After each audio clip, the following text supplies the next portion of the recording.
баярлалаа та бүхэндээ бас өглөөний амгалан айлтгая. За энэ жилийн төсвийн хувьд бол хилцэгтэй зэрэгцээд үйл явдлын жил тохиолдлоо. Сонгуул боллоо. Сонгуулийн дараа үр дүнгээр шинэ засгийн газар байгуулагдлаа. Хамтарсан засгийн газар байгуулагдлаа. Хамтарсан засгийн газрын бүтэц байгуулагдлаа. Хамтарсан засгийн газрын хэрэгжүүлэх засгийн газрын үйл ажиллагааны 4 жилийн хөтөлбөр батлагдлаа.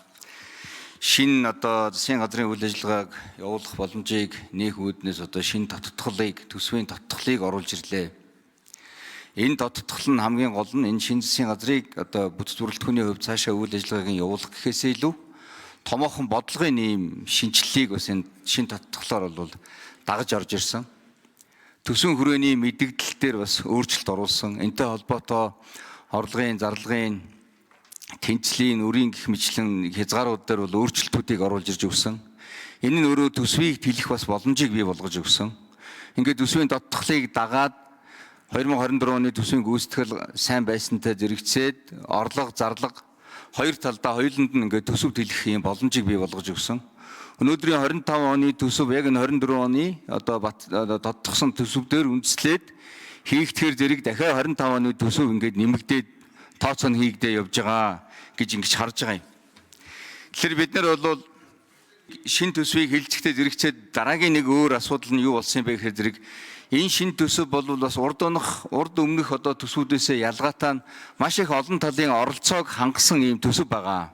Төсөв боловсруулах шатанда, батлах шатанда маш их олон оролцоонуудыг хангаж байгаа. Төсөв боловсруулах шатанда яамдуу засгийн газруудын оролцоонуудыг гаргахаас гадна төсвийн тогтвортой байдлын зөвлөл бас төсвийг боловсруулах шатанд орж ирж байгаа юм. Гэтэл яг энэ төсвийн боловсруулах шатандаар орж ирж байгаа төсвийн тогтвортой байдлын зөвлөлийн дүгнэлт нь өөрөө хийгдсэн тооцоо судалгаа макро эзэн засгийн үзүүлэлтүүд нь хоорондоо засгийн газрынхаа зөрөөд тэрнээсээ холбоотойгоор их хурл дээр бас ингээ ойлгомжгүй байдлыг бий болгочихж байгаа. Төсөв боловсруулах шатан дээр орж ирж байгаа дараагийн нэг зүйл бол иргэд олон нийтийн байгууллагын оролцоог бас хангаж өгсөн байгаа. Энэ иргэд олон нийтийн оролцоог бол хангахын тулд хуулийн дээр 28 штрих заалтан дээр энэ салбарын хилцүүлгийг зохион байгуулах асуудал орж ирж байгаа. Энэ нь бол цаашдаа илүү төгөлдршөөд иргэд олон нийтийн оролцоо илүү нэмэгдээд явна гэж ингэж харж байгаа юм. За төсвийг бас 9 сарын 1-нд өргөн барьдаг болсон. За манай улсын хурл гэхэд анх 10 сарын 1-нд энэ төсвийн хилцүүлгийг анх хийж эхэлсэн. Ингээд жилийн төлөвлөгөөгөө баталсны дараагаар жилийнхээ төсвөө хилцээ гэдэг бас тодорхой хугацаагаар бид нар хойшлуулаад төсвөө хилцэж явсан. Тэгэхээр энэ дээрээ бид нар сургамж аваад 9 сарын 1-ээс эхсүүлээд салбарын хилцүүлгийг магадгүй тэр төсвийн тухай хуулинд өөрчлөлт оруулаад салбарын хилцүүлгийг засгийн газрын хэмжээнд биш их хурлын мэргэжлийн байнгын ороодын хэмжээнд ч юм уу зохион байгуулж явдаг бас ийм хэлбэр рүү орж явах нь бас зөв бахаа гэж ингэж бодож байгаа гэдгийг хэлье.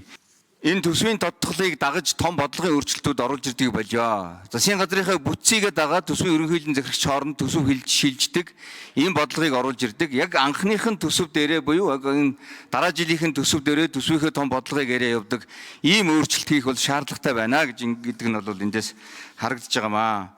Энэ дээр бас манай гишүүд бас анхаарч дараагийн хуулиуд дээр бас өөрчлөлт хийх дээр бас анхаарч явахыг бас санал болгож байна гэдгийг хэлье. Ингээд нэг 3 асуулт байгаа. Би дараагийнхаа 1 минутыг бас авахыг хүсэж байна. За энэ дээр нэгдүгээрт нь энэ манай хуулийн дээр орж ирж байгаа хуулийн дээр энэ хүчингү болгосон гэдэг ийм зүйл орж ирээд байгаамаа. Миний хувьд бол энэ манай төсвийн хууль бол ерөнхийлөгч хориг тавиад бүр нь яг хэрэгжиж эхлээгүй төсөв батлагдах процесс нь явагдаж байгаа гэж ингэж ойлгож байгаа.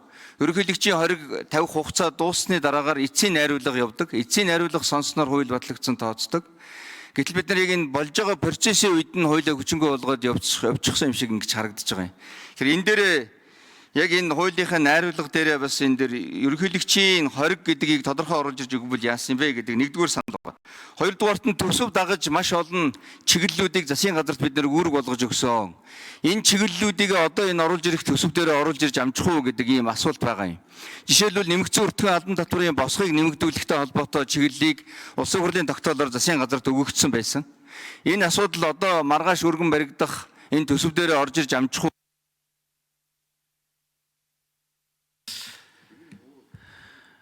Ерөнхийлөгчийн хоргийг хүлээж авахар хоёр нөхцөл байдал үүсэж байгаа. Нэг бол хуулийг хүчингү болох хориг тавьсан хуулийг. Нөгөөх нь нэмэлт өөрчлөлт оруулаад явах. Тэгэхээр бидний гаргасан шийдвэр бол энэ бол төсөв. Төсөв дээр нэмэлт өөрчлөлт гэдэг бол одоо тодглын хэмжээнд яригдах учраас боломжгүй зүйл. 2005 онд бас л хэсэгчлсэн хориг тавигдахад мөн одоо нэмэлт өөрчлөлт гэдэг асуудал яригдсан учраас бас яг энэтэй ижилхэн буцаасан байна. Тэгэхээр хүчингү болгоод бид нэр бүхэлд нь хориг тавьсан учраас хүчингү болгоод одоо тухайн хуулийг бол хууль санаачлагчид нь буцаасан гэж ингэж ойлгож байна. За сангийн сайд Болдын Чахлан нэмж хариулъя. За заяа л шинэ асуултанд хариулъя. За нөөцтэй холбоотой босго өөрчлөлт асуудлуудыг хэдүүлээ бас хугацаа байгаа.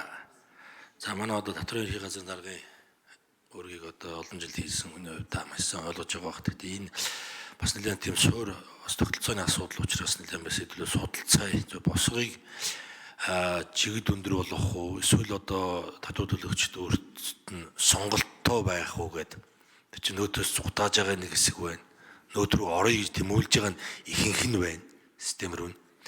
Тийм учраас энийг нэлээд судалж шийдэх нь зөв. Бидэнд мөрийн хөтөлбөр туссан үнэн. Гэхдээ бидэнд мөрийн хөтөлбөр хөдөлгөх хугацаа байгаа. Тийм энэ удаа бол одоо шууд орж ирэхгүй.